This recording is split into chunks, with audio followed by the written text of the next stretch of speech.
Nanga Parbat 1970. La leyenda trágica de los hermanos Messner. Un hombre solo, arrodillado en mitad de la inmensidad blanca del glaciar Diamir, grita con desesperación un nombre que se pierde en el eco helado de la montaña. Está agotado, herido y en shock. Frente a él, una enorme cicatriz de nieve y hielo recién caída de las alturas revela que algo terrible acaba de suceder. Pero la montaña guarda silencio, indiferente a su dolor.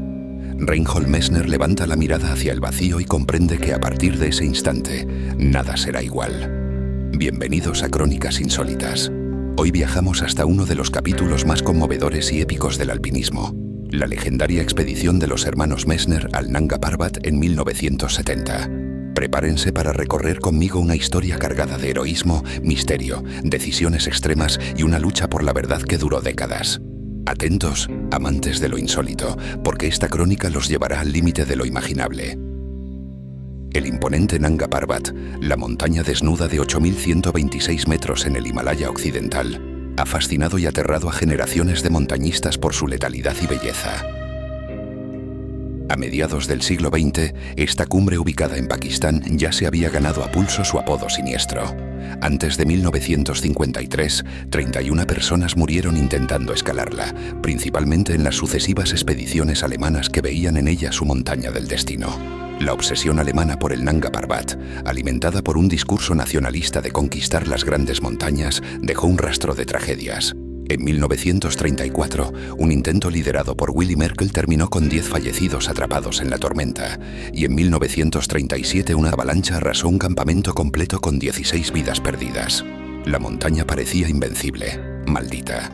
Sin embargo, en 1953, el austríaco Hermann Bull logró la primera ascensión, escalando en solitario los últimos metros y sobreviviendo a un vivac nocturno al borde del abismo.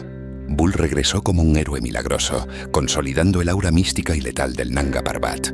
17 años después de Bull, el reto había cambiado de forma. Para 1970, todos los 14 8000 ya habían sido ascendidos por alguien. La nueva meta era abrir nuevas rutas más difíciles en esas montañas conquistadas. En este contexto, la atención recayó en la cara Rupal del Nanga Parbat, la pared de montaña más alta del mundo con aproximadamente 4.500 metros de desnivel vertical.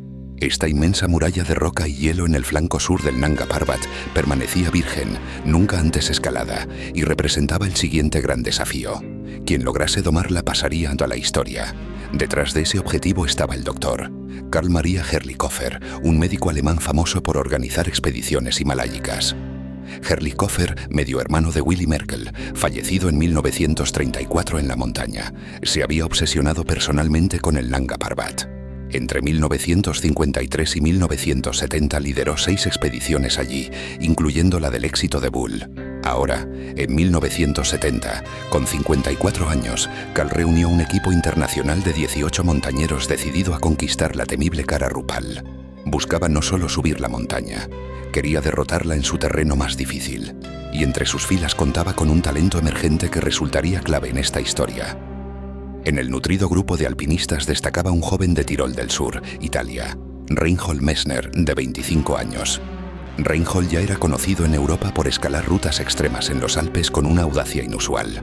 Junto a él, prácticamente de último momento, se unió su hermano menor Günther Messner, de 23 años.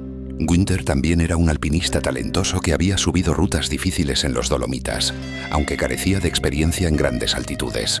Para ambos hermanos, esta era su primera incursión en los gigantes del Himalaya, un salto enorme desde las montañas europeas a la zona de la muerte de más de 8.000 metros. El plan original de Herrlichhofer era metódico y conservador, como era típico de la época. La expedición instalaría varios campamentos de altura en la pared Rupal, fijando cuerdas y aprovisionando la ruta de forma clásica, estilo expedición. Reinhold Messner había sido invitado por su habilidad para escalar rápido y ligero, pero incluso él debía ajustarse al plan.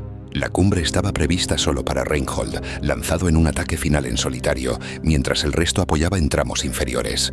Era arriesgado, pero se confiaba en la destreza del mayor de los Messner para coronar la cima y regresar. Sin embargo, el Nanga Parbat es tierra de lo imprevisto, y pronto una cadena de eventos desafortunados cambió todos los planes. A finales de junio de 1970, el equipo había logrado establecer el campamento 5 en la parte alta de la cara Rupal, lo suficientemente cerca de la cumbre para intentar el asalto final. La noche del 26 de junio de 1970, Reinhold, Günther y el compañero Gerhard Baur descansaban en el campo 5 cuando llegó desde el campo base una señal de radio y un cohete luminoso indicando la previsión meteorológica. Según el protocolo, un cohete azul significaba buen clima y uno rojo, tormenta inminente. Aquella noche, el radio anunció buen tiempo, pero para horror de los escaladores, el cohete que estalló en el cielo fue de color rojo. Un fallo en la munición o una confusión hizo que el mensaje llegara equivocado. Creyendo que se avecinaba mal tiempo severo, el liderazgo abortó el ascenso. Pero Reinhold Messner tenía otros planes. Reinhold decidió actuar antes de que la montaña se cerrara. Alrededor de las 2 de la madrugada del 27 de junio de 1970, sin avisar demasiado y con lo puesto, Messner partió del campamento en un ataque rápido hacia la cima. No llevó tienda ni saco de dormir ni oxígeno suplementario. Subiría en estilo alpino, lo más ligero y veloz posible, para ganar la cumbre antes de que llegara el supuesto temporal. Su hermano Günther y Gerhard Baur quedaron atrás, aún descansando, mientras la diminuta luz del frontal de Reinhold se perdía escalando en la oscuridad el temible corredor Merkel, una canal de hielo nombrada en honor al malogrado Willy Merkel. El ascenso nocturno fue duro. Reinhold Messner, solo en mitad de la pared más alta del mundo, tuvo dificultades para orientarse en la franja rocosa bajo la luz de su linterna. Finalmente, con las primeras luces del amanecer asomando, logró superar la sección del corredor y se encontró a unos 300 metros verticales de la cumbre. En ese momento, mientras el sol iluminaba las nieves inmaculadas de la arista, Reinhold se detuvo un instante para recuperar el aliento. Al voltear la vista hacia la pendiente nevada debajo, vio algo que lo dejó atónito. Otra figura ascendía rápidamente tras sus pasos. Alguien venía alcanzándolo contra todo pronóstico. Era Günther Messner. Su hermano menor, que debía permanecer en retaguardia, había tomado una decisión impulsiva: seguirlo hacia la cumbre a toda costa. Según relataría Gerhard Baur, Günther despertó al amanecer y al no ver a Reinhold decidió perseguirlo. Abandonó la tarea de fijar cuerdas que tenía asignada, dejó caer las cuerdas por impaciencia y salió escalando solo, con determinación feroz, por el mismo corredor helado. Contra todo pronóstico, el joven de 23 años logró alcanzar a su hermano mayor en las alturas del Rupal. La reacción inicial de Reinhold al verlo fue de incredulidad e irritación. Sabía que subir encordada ralentizaría la escalada y aumentaría los riesgos. Su plan había sido hacerlo en solitario para minimizar el tiempo en la zona de peligro. Pero ahora Günther estaba allí, insistiendo en acompañarlo. Ninguno de los dos iban a renunciar tan cerca de la gloria. Así, juntos y agotados, los hermanos Messner continuaron hacia la cúspide. Finalmente, tras horas de ardua escalada final, Reinhold y Günther Messner alcanzaron la cumbre del Nanga Parbat el 27 de junio de 1970. Aquellos dos jóvenes tiroleses se convertían en los primeros seres humanos en conquistar la temible vertiente Rupal del montaña asesina. A 8,126 metros de altitud, con el cielo teñido de los colores del atardecer, Reinhold y Günther se dan un abrazo con manos entumecidas dentro de sus guantes congelados. Han logrado una hazaña histórica, una nueva ruta virgen y la primera travesía completa de Nanga Parbat, pues planeaban bajar por el otro lado. Abajo queda la inmensa pared Rupal de 4,5 kilómetros que acaban de derrotar. Pero la euforia duraría poco.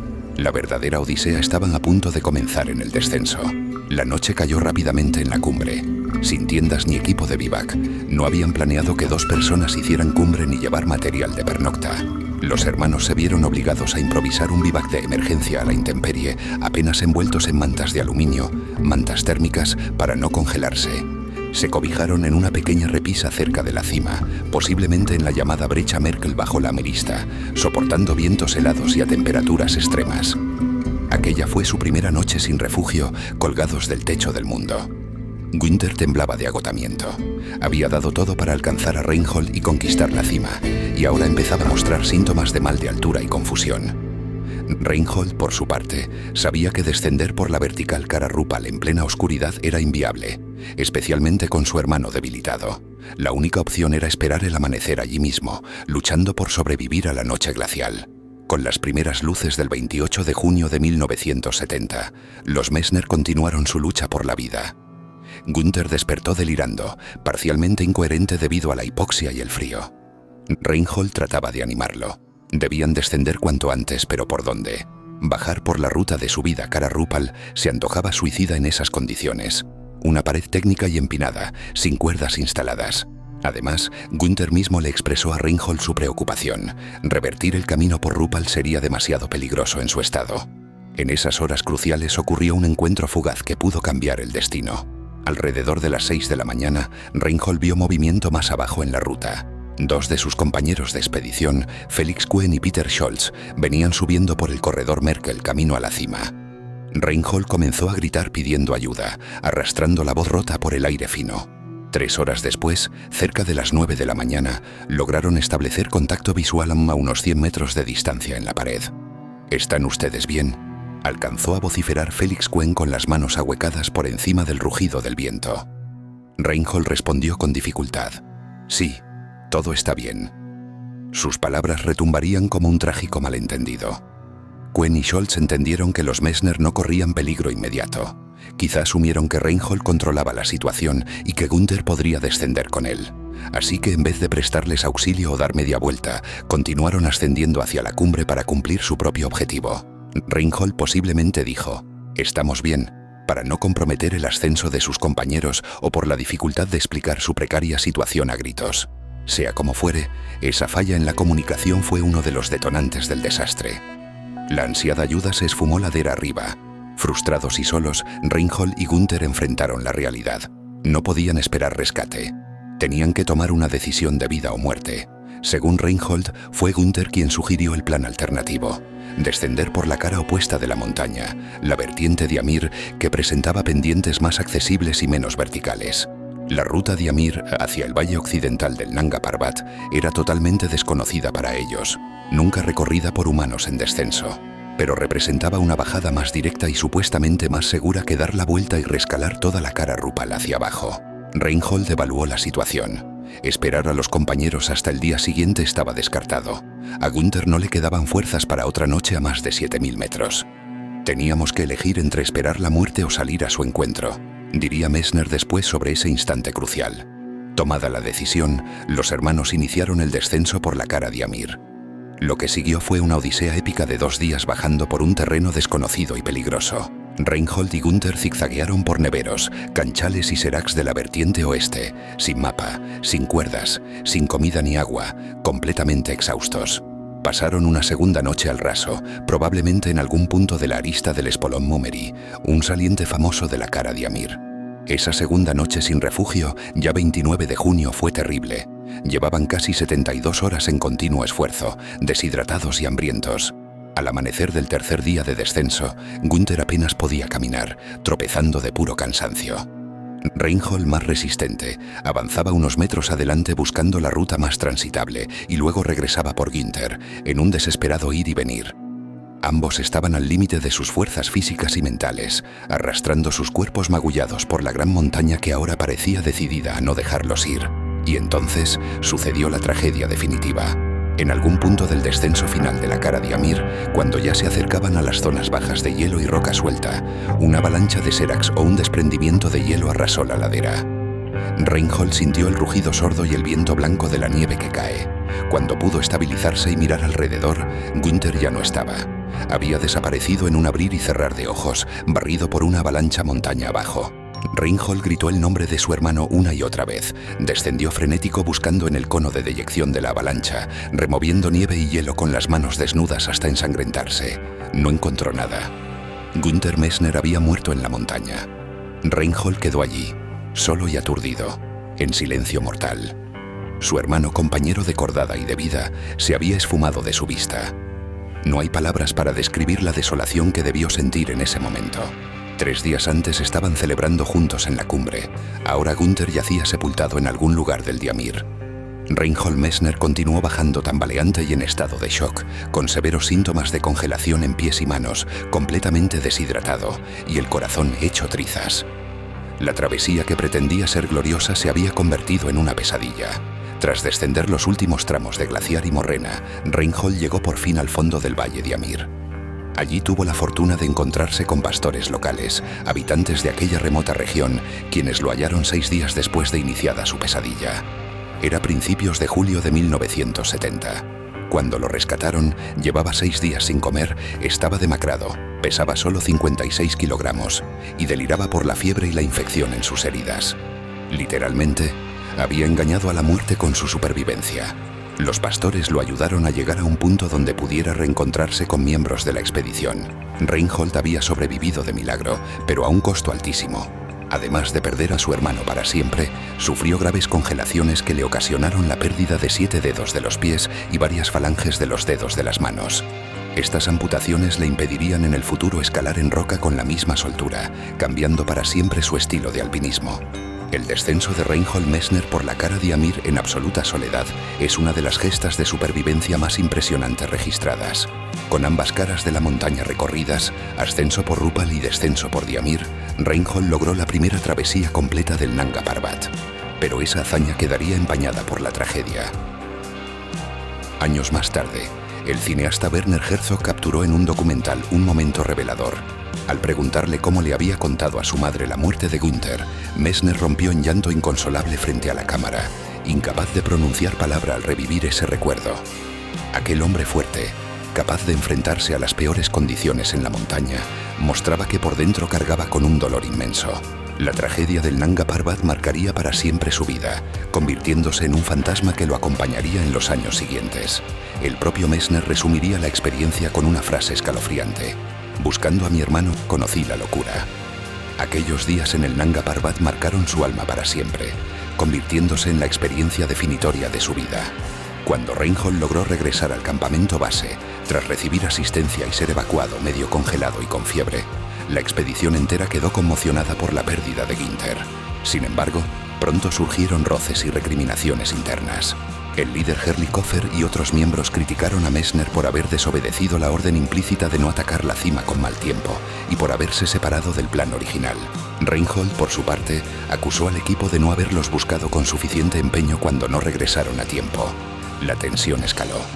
Messner abandonó Pakistán en cuanto pudo, peleado con Herlikofer, y juró que algún día regresaría al Diamir para recuperar el cuerpo de su hermano.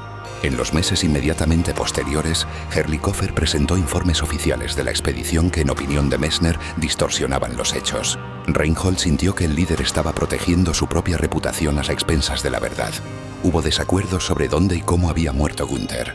En aquel momento, principios de 1971, Reinhold sostenía su versión, que ambos hicieron cumbre juntos y que Günther murió en el descenso por Diamir, víctima de una avalancha, cuando ya estaban cerca de la base de Saqqara. No obstante, algunos compañeros parecían dudar. Empezó a correr el rumor de que quizá Günther no hubiera llegado a la cumbre o que Reinhold lo hubiese dejado atrás deliberadamente. A pesar de todo, Reinhold Messner continuó con su carrera de alpinismo extraordinario. Tras recuperarse físicamente, sus pies tardaron en sanar, pero no le impidieron seguir escalando. Decidió honrar la memoria de Günther enfocándose en nuevos retos. Paradójicamente, la pérdida de sensibilidad en sus pies lo empujó a especializarse en montañas más altas y rutas de hielo, donde la técnica en roca era menos crucial. En 1978, Messner incluso volvió al Nanga Parbat y lo ascendió en solitario por la cara de Amir, culminando la primera subida sin compañías a un 8000. Demostró así una resiliencia y determinación fuera de serie. Sin embargo, la sombra de 1970 lo siguió durante años. Reinhold dedicó tiempo y esfuerzo a buscar los restos de Günther. Regresó en 1971 al Diamir con esperanzas de hallar el cuerpo, pero no encontró rastro. En su interior, necesitaba recuperar a su hermano para cerrar la herida. Pasaron los años y Reinhold Messner se convirtió en una leyenda viva del alpinismo, conquistando los 14 8000 sin oxígeno y protagonizando hazañas inéditas. Pero a cada paso, la tragedia del Nanga Parbat lo acompañaba. En entrevistas evitaba profundizar en detalles. El dolor seguía allí. No fue hasta el año 2002, más de 3 décadas después, que Messner se sintió listo para contar toda la historia. Publicó un libro titulado Der nackte Berg, La montaña desnuda, donde ofrecía por primera vez un relato completo, crudo y emotivo de lo ocurrido en 1970. Creía que así zanjaría especulaciones y honraría la memoria de Günther con la verdad. Pero ocurrió lo contrario. La publicación del libro encendió una tormenta de polémicas que llevaban latentes muchos años. El lanzamiento de La montaña desnuda en 2002 actuó como catalizador de viejos resentimientos. Varios exmiembros de la expedición de 1970 al Nanga Parbat se volvieron en contra de Reinhold Messner públicamente. En particular, 2 de ellos encabezaron las acusaciones: Hans Saller, entonces de unos 56 años, y Max von Kindlin, de 69 años, aristócrata alemán. Ambos habían estado en la montaña en 1970, aunque ninguno hizo cumbre, y cargaban al parecer con una versión muy distinta de los hechos. Publicaron sus propios libros en 2003 como refutaciones directas al de Messner. Saler escribió Entre la luz y la sombra, la tragedia Messner en el Nanga Parbat, y von Kinlin, La travesía, la muerte de Günther Messner en el Nanga Parbat. Los miembros de la expedición rompen su silencio. ¿Y qué decían? En esencia, me acusaron a Reinhold Messner de traicionar a su hermano y abandonarlo para lograr una gloria personal. Según Hans Saler, hay una gran mentira detrás de la historia de Reinhold. Las acusaciones principales hechas por Saler y von Kinlin contra Reinhold Messner fueron que Messner habría planeado secretamente desde el principio hacer la primera travesía completa del Nanga Parbat, subiendo por la Kara Rupal y bajando por la Diamir, para conseguir una hazaña inédita en el alpinismo, actuando por su cuenta y poniendo en peligro a su hermano. Según esta teoría, Reinhold habría dejado atrás a Günther cerca de la cima, en malas condiciones, para bajar solo por la ruta Diamir. Günther habría muerto intentando regresar solo por la Kara Rupal, contradiciendo totalmente la versión oficial de Reinhold. Usaron como evidencia el polémico episodio en el que Reinhold gritó «Todo está bien» a Felix Quen, interpretando esta acción como un rechazo deliberado de ayuda para mantener su travesía en solitario sin testigos. También se revelaron problemas personales. Messner tuvo un breve matrimonio con la esposa de von Kinlin poco después de la expedición, generando sospechas de rencor personal detrás de estas acusaciones, aunque los implicados negaron que esto fuera su motivación. En resumen, Saler y von Kinlin pintaban a Reinhold Messner como un alpinista egoísta cuyo ego desmedido costó la vida de su hermano. Frases contundentes como «En efecto, Messner sacrificó a su hermano por su propia ambición», llegaron a la prensa. La polémica dejó de ser un asunto íntimo del mundo del montañismo y se volvió un espectáculo mediático, especialmente en Europa. Programas de televisión y diarios debatían el asunto como si de un misterio detectivesco se tratara. Se hablaba de conspiración, de pactos de silencio rotos, de notas ocultas y supuestas confesiones escritas en 1970. Por ejemplo, salió a relucir una supuesta nota manuscrita que Max von Kinlin dijo haber guardado desde Pakistán, donde Reinhold habría escrito: «Perdí a Günther. Estuve horas allá arriba gritándole. No sé por qué, pero no podía oírme. No lo logró. Quizás se cayó». Para los detractores, esa nota era una admisión de que Reinhold perdió de vista a Günther mucho antes de lo que contaba públicamente. Reinhold Messner reaccionó con furia ante estas acusaciones, considerando las calumnias atroces. Desde su retiro en el castillo Jubal, su residencia en Tirol, contraatacó en todos los frentes posibles. Inició más de una docena de demandas judiciales por difamación contra Saler, von Kinlin y sus editores. De hecho, logró que la justicia alemana prohibiera nuevas ediciones y traducciones de los libros de Saler y von Kinlin, señalando que dañaban su honor con afirmaciones no probadas.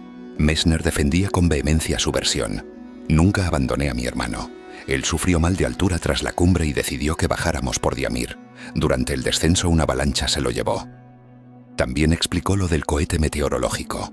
Herlikofer mismo tuvo que admitir que hubo un error en el lanzamiento, rojo por azul, lo cual exoneraba a Reinhold de haber subido desoyendo las órdenes. Él actuó en base a la información errónea de mal clima inminente. Messner incluso llegó a exhibir pruebas físicas de sus intentos por encontrar a Günther. En 1999, durante una expedición al Diamir con el objetivo de filmar un documental, Reinhold y su equipo hallaron en un glaciar un viejo pedazo de tela y algunos restos óseos que podrían haber sido de su hermano. Y al año siguiente, en julio de 2000, el alpinista Hans-Peter Eisendel encontró un hueso humano, peroné, en la base de la pared Diamir. Messner se movió rápido. Tomó clandestinamente parte de ese hueso y lo envió a analizar genéticamente en Innsbruck, Austria. Los resultados fueron prometedores. Aunque el ADN estaba degradado, los indicios apuntaban a que era de Günther. Sin embargo, aquello no bastó para callar a los críticos, quienes alegaron que el hueso podía pertenecer a algún montañista fallecido en otra expedición. La controversia seguía viva. Durante esos años, la prensa amarillista especulaba y la comunidad montañera se dividía. Aunque la mayoría de alpinistas apoyaba a Reinhold, reconociendo su integridad y lo extremo de la situación que enfrentó. La duda sembrada por Saler y von Kinlin ensuciaba la leyenda. Messner declaró sentirse obligado durante 50 años a defenderme de quienes intentaban acusarme de dejar morir a mi hermano, de abandonarlo para hacer noticia. Era un calvario emocional añadido al dolor de la pérdida. Parecía que solo un milagro podría poner fin a la disputa y revelar la verdad incontrovertible. Y ese milagro, increíblemente, ocurrió. El 18 de agosto de 2005, 35 años después de la tragedia, los titulares internacionales anunciaban una noticia extraordinaria. La montaña entrega su trágico secreto. Tras un verano de calor inusual en el Karakorum, el glaciar Diamir había retrocedido lo suficiente para exponer algo en su hielo: los restos de un cuerpo con ropa de alpinista. 3 guías pakistaníes locales descubrieron, a unos 4.300 metros de altitud en la cara Diamir, partes de un cadáver, una bota de cuero con un pie dentro, ropas de abrigo deterioradas y huesos esparcidos. Todo apuntaba a que finalmente, tras décadas congelado, había aparecido Günther Messner en la ladera donde Reinhold siempre dijo que cayó. La noticia llegó a oídos de Reinhold Messner, quien de inmediato viajó a Pakistán. A sus 60 años, Reinhold subió con los guías hasta el lugar del hallazgo en el remoto valle Diamir. Allí, conmovido, reconoció la ropa y especialmente la bota. Era una bota de cuero marrón marca Lowa Triplex, exactamente el tipo que usaba Günther en 1970. Reinhold tomó en sus manos esa bota oxidada con los cordones destrozados, que aún contenía huesos del pie de su hermano, y supo que por fin lo había encontrado. «La montaña nunca miente», dijo Messner con solemnidad. Los restos fueron cuidadosamente recuperados. Se extrajeron muestras de tejido y hueso para hacer pruebas de ADN definitivas. El análisis se completó el 21 de octubre de 2005 en la Universidad de Innsbruck y confirmó científicamente que se trataba de Günther Messner. Además, la ubicación del cuerpo encajaba con la versión de Reinhold. En la cara Diamir, a unos 4.400 metros de altitud, no en la cara Rupal ni cerca de la cumbre como insinuaban sus detractores. Esto proporcionó la prueba irrefutable que durante tanto tiempo hizo falta. Los restos fueron encontrados en la ladera donde yo siempre dije que le vi desaparecer. Este hallazgo establece definitivamente la verdad de la muerte de mi hermano. Es una prueba irrefutable de que Günther desapareció durante el descenso, no durante el ascenso, declaró Reinhold Messner tras la confirmación. La bota de Günther Messner recuperada del glaciar Diamir en 2022, 52 años después de la tragedia, corroboró definitivamente la versión de Reinhold. El descubrimiento de 2005 acalló casi todas las voces críticas. Simón Moro, famoso alpinista y amigo de Messner, expresó lo que muchos sentían. «Por fin tenemos la prueba de que Messner tenía razón. Este hallazgo enterrará todas las acusaciones que han circulado por años». En efecto, los principales acusadores debieron retractarse. Saler y von Kinlin, enfrentados a la evidencia científica, ya no podían sostener que Günther muriese en la cara opuesta. Aunque alguno intentó rizar el rizo, discutiendo si el cuerpo estaba un poco más arriba o abajo de lo dicho, aludiendo al movimiento glaciar, el consenso mundial fue claro. Reinhold Messner siempre había dicho la verdad sobre la tragedia. Messner por fin pudo sentir cierta paz. En septiembre de 2005, organizó un simbólico funeral en el mismo Nanga Parbat para despedir a Günther. En una emotiva ceremonia tibetana, incineró los restos de su hermano al pie de la montaña, y junto a familiares y amigos erigieron un pequeño chorten, monumento de piedras, en su memoria. Reinhold dejó que el espíritu de Günther se quedara para siempre en su amada montaña. «El recuerdo de esa experiencia sigue vivo en mí», dijo. «Pero al menos ahora puedo cerrar este capítulo sabiendo que la verdad prevaleció». De hecho, la montaña aún guardaba un epílogo sorprendente. En 2022, más de medio siglo después, unos pastores locales encontraron la segunda bota de Günther Messner al pie del glaciar Diamir. Reinhold anunció la noticia con mezcla de tristeza y alivio. «La semana pasada los lugareños hallaron la segunda bota de mi hermano Günther, 52 años después. La tragedia del Nanga Parbat y mi hermano permanecerán para siempre en la memoria». Con esa última pieza de vuelta por la montaña, la historia quedaba completamente cerrada. «Punto final a uno de los episodios más desagradables de mi carrera», dijo Messner al recibir la vieja bota en su museo en 2024. La mayor polémica en la historia de la escalada había llegado a su fin. Los hermanos Messner buscaron la gloria en la montaña más desafiante y pagaron un precio inmenso. Reinhold regresó vivo, pero jamás volvió a ser el mismo. Sin embargo, de su dolor nació una determinación que inspiró a generaciones, la de superar los límites humanos manteniendo la integridad. Con el tiempo, la verdad resplandeció como las nieves eternas del Himalaya, limpiando el honor de Reinhold y honrando la memoria de Günther. Hoy, más de 50 años después, esta historia sigue erizando la piel de montañistas y aventureros. Reinhold Messner, a sus 80 años, aún recuerda a Günther en cada cima que contempla. Ha dicho que en las noches silenciosas de su museo de montañas, a veces mira aquella vieja bota rescatada del Diamir y susurra: «Hermano, lo logramos juntos». Queridos oyentes, gracias por acompañarnos en esta ascensión narrativa por las cumbres de la tragedia y el mito. La próxima vez que miren una gran montaña, recordarán que allí, en sus silencios de hielo, habitan historias humanas de un valor incalculable.